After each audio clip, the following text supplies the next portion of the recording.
menerusi perkongsian usahawan Datuk Seri Alif Shukri di laman TikTok miliknya. Beliau tampil menasihati para netizen agar tidak menyebelahi sesiapa, baik pelakon Kamal Adli ataupun isterinya Ukasha Senros. Hal ini ekoran daripada kisah rumah tangga pasangan itu yang menjadi topik hangat dibicarakan di kalangan netizen sehingga timbul perspektif negatif terhadap pasangan itu. Tularnya perkongsian ini telah meraih perhatian para netizen. Menjengah di ruangan komen, pelbagai reaksi diberikan oleh netizen mengenai perkongsian tersebut. Tanpa membuang masa, mari saksikan video ini.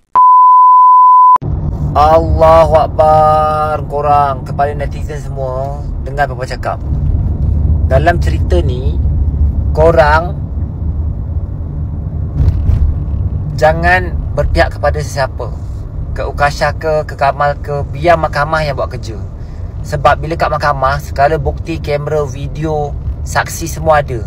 Kita sebagai rakyat Malaysia jangan keruhkan lagi keadaan. Kalau betul dia kena, biar mahkamah ada hakim, ada magistrate. Jadi Papa harap jangan menambah keruhkan lagi. Kita doakan yang terbaik. Okey?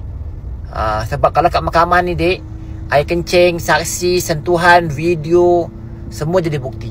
So apa pun, jangan bagi panas. Ingat, lebih kurangkan kontroversi,